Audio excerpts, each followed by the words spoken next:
I'm flipping the script on PlayStation. I would like to see them actually keep their games on their platform without taking it elsewhere to any other place to sell.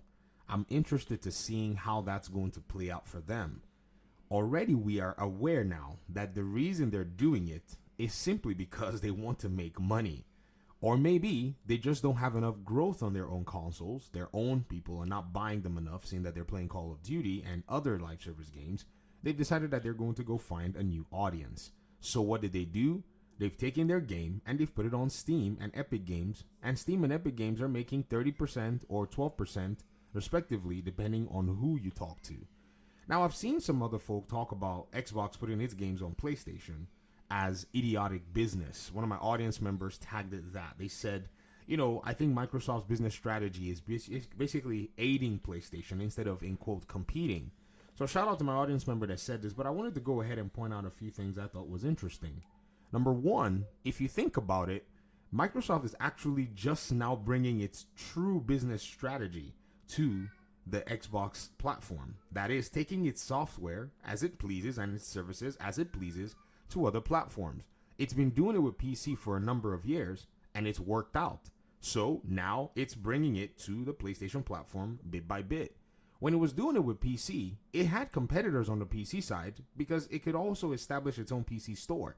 Yet, it took those PC games to Steam and still, in many cases, took them to Epic Games and other, I don't know if it took it to Epic Games, but other platforms that it, could find out there and was able to get the job done.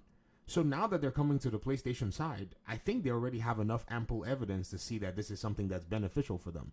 You see, it's not something that's not been tested out already, and I think a lot of people have pretty much not realized that. Also, Microsoft's most profitable business, areas are business areas that provide these services across the board, even to competitors. Number one, let's think about Windows. Windows is sold not only on Microsoft specific hardware, but on also competitor hardware. Dell, HP, Lenovo, these are big sellers of hardware. But Windows that they buy to actually, sell their own hardware and their computers is one that definitely makes Microsoft money. When you think about even another service or even software like Microsoft Office, this is another one that's sold on the Mac. It's sold even to other competitors. And you can already tell that this is probably, again, another really good business strategy because you get your products to as many places as want it or as need it. This is how you make money.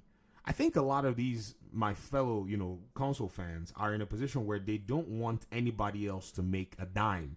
You're only interested in Xbox making money or whatever it is, but you don't understand that Xbox has made its money from other people while they make money too. This is just how business works. There's a cost. It's called the cost of doing business.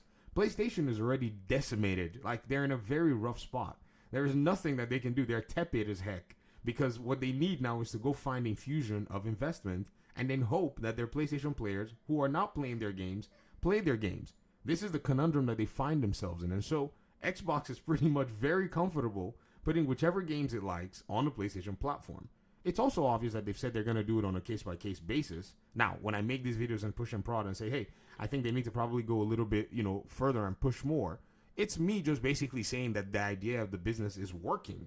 And I strongly believe that they more than likely need to pretty much, continue this particular approach. However, it just seems like they're comfortable to either continue the approach or not.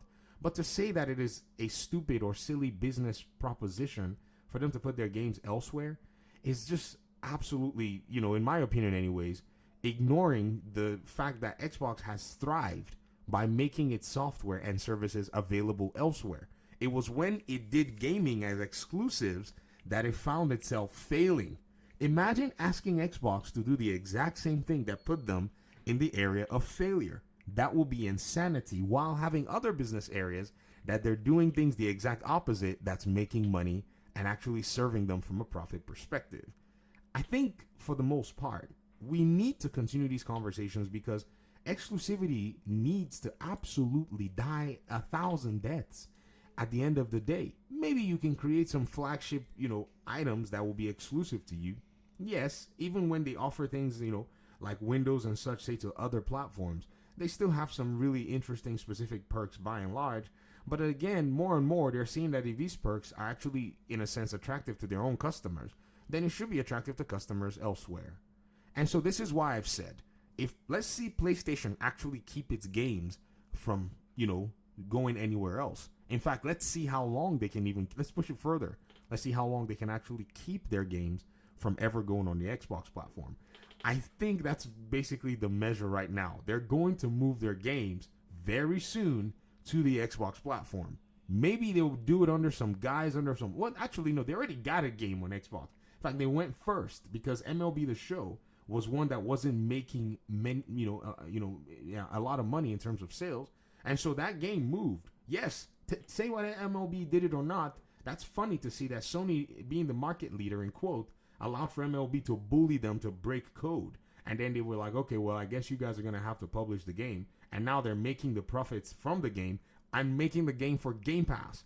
That already if it doesn't tell you that the gaming market is volatile enough where even a so-called competitor can find themselves in a position where they're breaking their entire pillar just because profit margins are probably thin, or because profit margins are in a place where, when you kind of think about it, it really doesn't make any sense to continue an exclusivity play. And I think this is pretty much what, for the most part, a lot of people are not paying attention to. I don't have to do much work. I mean, I really just got to sit here and just wait and watch it happen. Because at the end of the day, this is really funny when you kind of think about it, ladies and gentlemen, that, somewhere, somehow, Xbox is going to look at its business proposition and look at its balance sheet that's been profitable to it for decades and say, we're going to do the exact opposite, which they did. And then they realized that this is just not a sustainable way to pretty much go about doing business. And then eventually, now that they're changing it up, it seems like some people are complaining. You're here right now. Those of you who are on the Xbox platform, who are enjoying everything that Xbox has to offer, you are here right now because Microsoft did not take that approach with its other products and services and was able to make a lot in profit that it's infused into Xbox. If that's something that anybody has already forgotten, I think this is something that, nobody wants to admit. How did you get that $70 billion? How did Xbox get $70 billion? Where did it come from? Did you think it came from exclusivity money? It came from Windows money. It came from Azure money. It came from Office money. It came from services money. That's where the money came from. So if you want Xbox to be sustainable, they ought to be able to at least follow the approach that's been working for decades.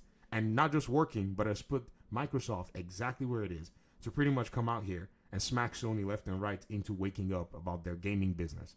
Let me hear your thoughts in the comment section. Thanks so much for watching. Appreciate you guys' time and audience, and hopefully we'll talk pretty soon in another one. Peace out.